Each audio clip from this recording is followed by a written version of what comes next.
নূহ আলাইহিস সালাতু ওয়াস সালামের জামানায় একটা প্লাবন হয়েছিল। এই প্লাবনে মানুষ ছারখারের মতো পানির তলে ডুবছে, কেউ পানির সাথে ভাইসা গেছে। কিন্তু নূহ নবী একটা নৌকা বানাইছেন, এই নৌকাতে যারা আরোহণ করছে তারা বাঁচছে। এই নূহ নবীর নৌকাতে যারা আরোহণ করে না, এর মধ্যে নূহ নবীর একটা ছেলে ছিল। কি ছিল? কথা কয় না, কি ছিল? ছেলে ছিল। এই ছেলেটা থাকার কারণে এই ছেলেটা নূহ নবীর ডাকে সাড়া দেয় নাই। না দেওয়ার কারণে এই ছেলে বলছে, আব্বা যদি প্লাবন হয়, ফানি যদি উঠে, ফানি উঠলে আমরা ঘরের দরজা পর্যন্ত উঠবো, আমি টিনের সাল উঠতে যাবো। টিনের সালে উঠলে আর কি ফানি এনে দেব? নূহ নবী বলছে যদি টিনের সালে ওঠে, আব্বা টিনের সাল থেকে গাছ উঁচা, আমি গাছে উঠবো। নূহ আলাইহিস সালাতু ওয়াস সালাম বলছে যদি গাছে ওঠে, আব্বা পাহাড় উঁচা, পাহাড়ে উঠবো। নূহ নবী বলছে যদি পাহাড়ে ওঠে। সন্তান বলছে, আব্বা এত বড় প্লাবন আমার জানা মতে আর হয় নাই। আল্লাহর নবী নূহ পয়গাম্বর। কি পয়গাম্বর? আল্লাহর নবী নূহ পয়গাম্বর ডাক দিয়া কয়, সন্তান তুমি তোমার কথা বলেছ, কথা সত্য, কিন্তু আমার আল্লাহ তাআলা আমি নূহ পয়গাম্বর রে জানিয়ে দিছে, এই পয়গাম্বর আপনি নূহ আলাইহিস সালাতু ওয়াস সালাম আপনি তাড়াতাড়ি নৌকা বানান। আপনার এই নৌকার মধ্যে আপনি আরোহণ করবেন একজন দুইজন নিয়ে না। হযরতে পয়গাম্বর নূহ নবীর উম্মত ছিল ৮০ জন। কয়জন? কথা কয় না। হযরতে পয়গাম্বর নূহ আলাইহিস সালাতু ওয়াস সালাম ডাক দিয়ে কয়, জগতের মানুষ রে, এই ৮০ জন উম্মতের মধ্যে ৪০ জন পুরুষ উম্মত, ৪০ জন নারী উম্মত। নূহ নবী ডাক দিয়া কয়, জগতের মানুষ, আমার আল্লাহ আদেশ করার সাথে সাথে আমি আমার সব উম্মতরে ডাক দিয়া বললাম, উম্মতেরা রে তোমরা রেডি হইয়া যাও। আমার আল্লাহ বলছে অতি সত্বর আমি নূহ নবীরে যারা কষ্ট দেয়, আমি নূহ নবীরে যারা মানে না, তাদেরকে আমার আল্লাহ তাআলা প্লাবনের মাধ্যমে লয় কইরা দিব। নূহ নবী ডাক দিয়া কয়, উম্মত তোমরা আমি নূহ নবীর ডাকে সাড়া দাও। এবার সাড়া দিয়া নূহ নবীর উম্মতেরা নূহ নবীর কথা মোতাবেক আমল করতেছে, কর্মকার্য সম্পাদন করতেছে। কিন্তু পয়গাম্বর নূহ আলাইহিস সালাতু ওয়াস সালাম আল্লাহর দরবারে ২ রাকাত নফল নামাজ আদায় কইরা আমার আল্লাহ তাআলার কাছে দোয়া করে, আল্লাহ এই প্লাবনের সময় আমি পয়গাম্বর নূহ নবীর উম্মতেরা তারা কেমনে বাঁচবো, কোন পথে বাঁচবো। আমার আল্লাহ ডাক দিয়া কয়, পয়গাম্বর নূহ আলাইহিস সালাতু ওয়াস সালাম আপনি চিন্তা করবেন না, কারণ যেই জায়গার মধ্যে আমি আল্লাহ তাআলা বিপদ রাখছি গো, আমি আল্লাহ তাআলা ওই বিপদ থেকে রক্ষা করার জন্য আমি আমার বান্দার জন্য একটা রাস্তা তৈরি করে রাখছি। নূহ নবী ডাক দিয়ে কয়, আল্লাহ আমার উম্মতরে কেমনে বাঁচাইমু? পয়গাম্বর এই কথা বলতে দেরি রে আমার আল্লাহ পয়গাম্বর নূহ আলাইহিস সালাতু ওয়াস সালাম রে ডাক দিয়া কয়, ওই পয়গাম্বর আপনি তাড়াতাড়ি একটা সুন্দর নৌকা বানান, ওই নৌকার মধ্যে আপনি একা উঠবেন না, আপনার উম্মতদেরকে জোড়ায় জোড়ায় আগমন করাইবেন। শুধু উম্মত আগমন করাইবেন না, যত প্রাণীকুল আছে ওই প্রাণীকুল গুলারে আপনি জোড়ায় জোড়ায় আগমন করাইবেন। নূহ নবী ডাক দিয়া কয়ে, আমি আমার নৌকা যখন বানানি শুরু করলাম, আমার উম্মতের আগে আমি নূহ নবীর সন্তানের মধ্যে একটা সন্তান যার নাম ছিল শুকুর। ওই শুকুর নামের অর্থ হলো ক্রন্দনকারী, শুকুর নামের অর্থ হলো ক্রন্দনকারী। নূহ নবী ডাক দিয়া কয়, আমার সন্তান আইসা আমি পয়গাম্বর নূহ নবীরে ডাক দিয়া কয়, আব্বা ও আব্বা এই শুকনা কাঠের মৌসুম, সবকিছু তামার মতো মরুভূমি হয়ে রইছে, বাবা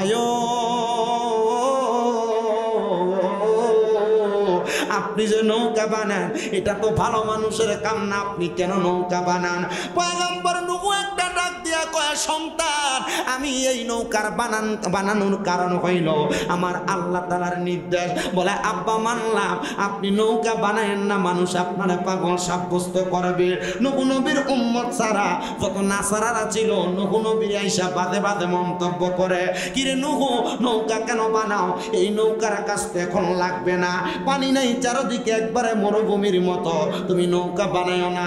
নূহ নবী ডাক দিয়া কয়, যেহেতু আমার আল্লাহ তাআলা আদেশ করছে এই এলাকার মধ্যে আইসা এলাকার মানুষগুলারে প্লাবনের মাধ্যমে ধ্বংস করা হবে।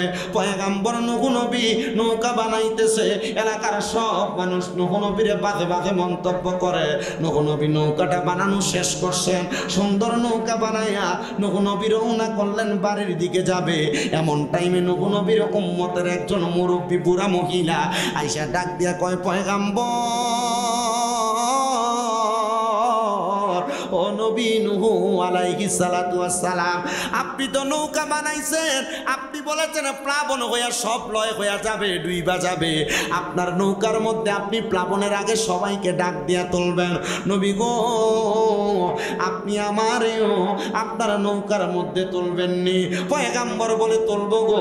ওই মহিলা ডাক দিয়ে কয়, পয়গাম্বর আপনি যেহেতু আমারে তুলবেন, আমি আমার এই ছোট্ট ঘরটার মধ্যে আমি একটু ইবাদত করতেছি, আপনি নূহ নবী ওই প্লাবন হওয়ার আগে আমার ডাক দিয়ে আপনার নৌকার মধ্যে তুলে নিয়ে যাবেন। পয়গাম্বর বলে, মা অবশ্যই আপনার নৌকার মধ্যে আপনার নেওয়া হবে।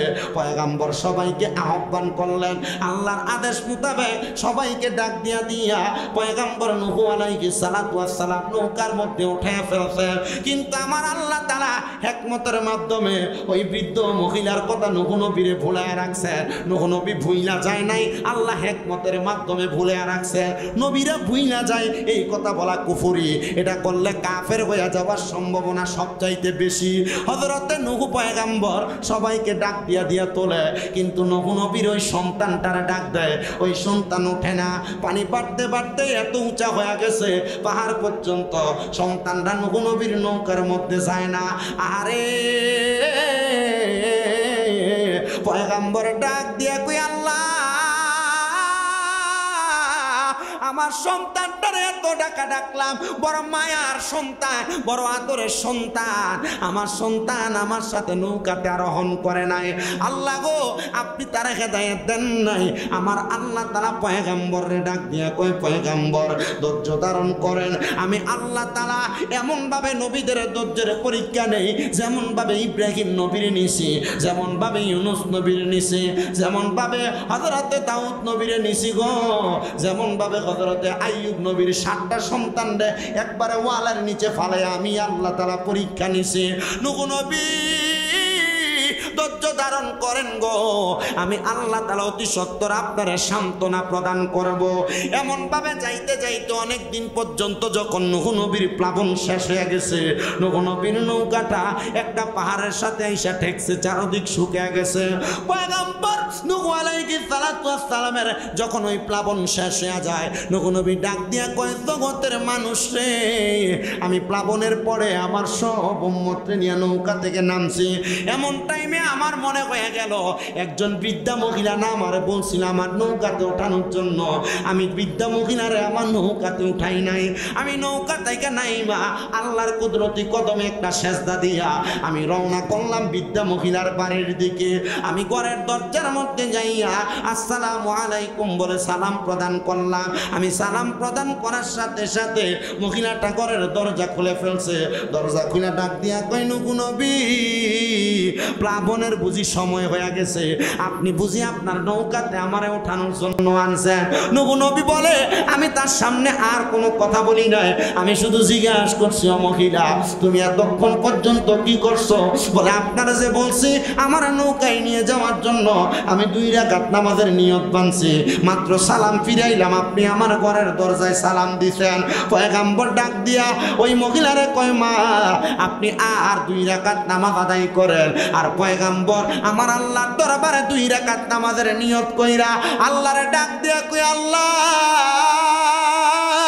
প্লাবন হইয়া সমুদ্রের পানির মতো ঢেউ খেলছে, এই মহিলা তার ঘরে ছিল, সকল কিছু লয় হয়ে গেছে গো, এই মহিলাটা তো পানির নিচে যায় নাই।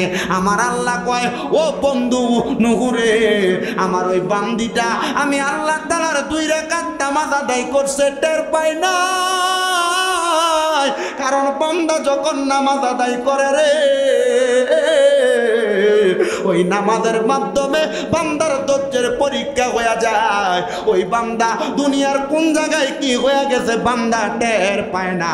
আর বাংলাদেশের বহু নামাজের মুসল্লিরা নামাজ পড়ে মশা মারে আছে, বহু মুসল্লি নামাজ আদায় করে আল্লাহু আকবার, পোলাপান দুষ্টামি করে, এই দুষ্টামি করিস না। কি কথা কন না কেন? আছে না নাই? আব্বাজি বহু মুসল্লি আছে আল্লাহু আকবার কইয়া দাঁড়ায়, ডাইনে বামের মধ্যে তাকায়, আসে কয় ওরে নামাজের ভিতরে তারে মশায় কামড় দিলে মশা সে আগে মারে, রুকু সেজদা ফেলে নামাজ হইল না রে তোর, নামাজের লইলি না খবর। আরে তোরলি নামাজ পড়লি নামাজ সারা জীবন ভর, নামাজ হইল না রে তোর, নামাজের লইলি না খবর। নামাজ তুমি ধর্ম জানো, চুরি তোমার পেশা, এমন নামাজ কবুল হবে কেমনে করলায় আশা। নামাজও পরে খেতে আইল কাছাইতে কাছাইতে একাইতেটারে 1 বিঘা বানায়, এমন ছোট্ট বেড়াই না আছে না নাই?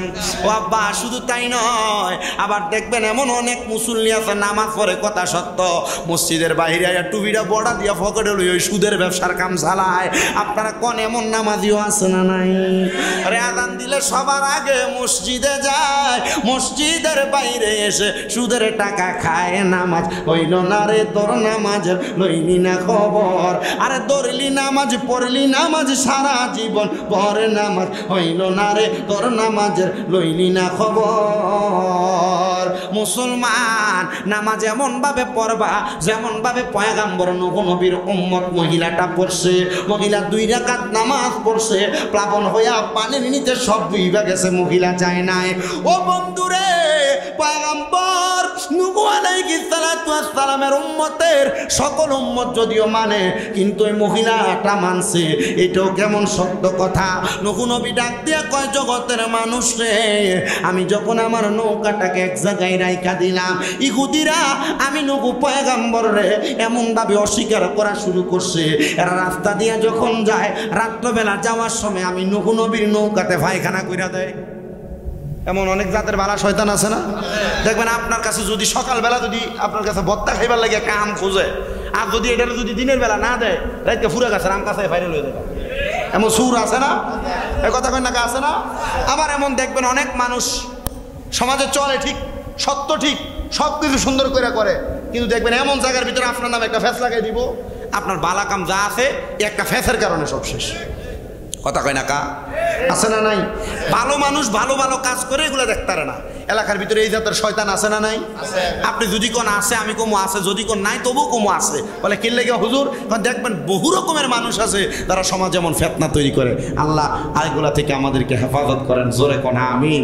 আমার মুসলমান ইমানদারেরা, পয়গম্বর নূহ নবীর নৌকা এমন ভাবে ফালায়া রাখা, নূহ নবীর নৌকাতে আইসা ইহুদিরা নূহ নবীর বিরোধীরা পায়খানা কইরা দেয়। পায়খানা করতে করতে নৌকাটারে টই টুম্বর বানাইছে। নূহ নবী আমার আল্লাহর কাছে ডাক দিয়া কই, আল্লাহ এত কষ্ট করে নৌকাটা বানাইলাম, এরা আমার নৌকাটার মধ্যে পায়খানা করে দেয়। আল্লাহ আপনি কি পায়খানা করনেওয়ালা গুলারে আপনি শাস্তি দিতেন না? পয়গাম্বর ডাক দিয়া কই, আল্লাহ ও আল্লাহ গো, আপনি একটা উপায় বাহির করে দেন না। আমার আল্লাহ কয়, পয়গাম্বর আপনি আমি আল্লাহ তাআলার একটা বাণীর উপর আমল করেন, ইন্নাল্লাহা মা'আস সাবিরিন, নিশ্চয়ই ধৈর্য ধারণকারীর সাথে আল্লাহ আছে। পয়গাম্বর ডাক দিয়া কয়, আল্লাহ আপনি আমার সাথে আছেন। আল্লাহ মাইনা নিলাম। তো এলাকার সব মানুষ নূহ নবীর নৌকার মধ্যে পায়খানা করছে, ছোট্ট ছোট্ট 2টা বাচ্চা। এরা যাওয়ার সময় নূহ নবীর নৌকার মধ্যে পায়খানা কইরা বাড়িতে যাইয়া দাদির সঙ্গে গল্প করে, এ দাদি খবর কি জানোনি গো, এলাকার সব মানুষ নূহ নবীর নৌকাতে পায়খানা করছে, আমরা আসার সময় করছি, আমরা মনে হয় সবাই করছে গো, শুধু তুমি একজন মহিলা বাকি, বুড়া মানুষ, হাঁটতেও পারে না ঠিক মতো, লাডি বট দিয়া দিয়া হাঁটে। দাদি ডাক দিয়া কয়, এ 2 জন নাতি, তোমাদের কাছে আমার আবদার, যে তো সবাই পয়গাম্বরের নৌকাতে পায়খানা করছে, একটু আমারে লইয়া যাও না গো, আমরাও যে সেই নৌকার মধ্যে পায়খানা করতাম।